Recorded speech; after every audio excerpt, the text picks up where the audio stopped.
The great American stock comeback. Guys, the market rallied huge today right out of the gate, and it got a big boost from names that you know, but you probably wrote off. McDonald's, they were supposed to be dead. Starbucks, yeah, we know, but they're expensive. Home Depot, Kellogg's, who eats cereal? Guess what? All these stocks went to all-time high, and of course the list keeps going on and on and on. Some of this obviously a sign that the consumers are beginning to spend maybe some of that gas money.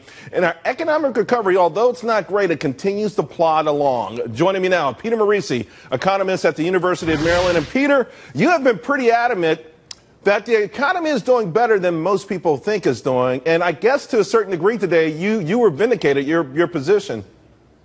Well, absolutely. Look, one thing about this list is they're all consumer stocks. Now, there are some underlying structural variables that are working for some of these companies. McDonald's is improving its game. They've taken the team back to training camp, giving it a new playbook. But more than that, they're getting back to the fundamentals. The food has to be fresh. It has to be attractive. The restaurants have to be clean. They had a lot of execution problems. They've gotten lax and sloppy, and they've improved. With Kellogg, guess what? Ask your wife, or if you do the shopping, look at the price of eggs. One of the things I know from talking to agribusiness people is when the price of eggs and bacon goes up, people start eating cornflakes again.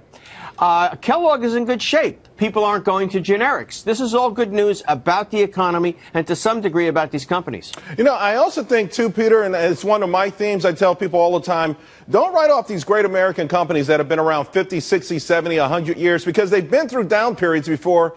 And almost invariably, most of them find a way to come back. I mean, Hormel, they make Spam. That was at a new 52-week high today. Well, yes. Now, the thing is this, is that in some sectors we do see creative destruction. For example, in the retail sectors, companies come and go. But Macy's many years ago turned itself around. So it raises the question, has Walmart gotten the wake-up call? Certainly they're trying, and they're getting the message. They have many of the same problems that McDonald's has. They have to clean up the stores, make them more attractive. They have to improve the quality of personnel, make them more friendly. And they're working on those things. They acknowledge those problems. First step, when I was working with Ford 6 and 7 years ago, and Mark Fields was just the president of the company and turning around the supply chain, he was posting on the website the problems they had in stock recognition. Look at Ford today. No government loans. It's cracking out profits. It's got vehicles people want to buy. Real quick, do you think this is sustainable into the end of the year? Do you think this is a year-end rally, and do you think we'll get incrementally better economic numbers?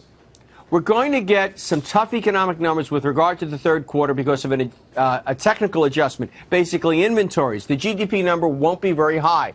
However, if you look at the fundamentals of demand, consumer demand is going to be very strong, and that should give the market some pause.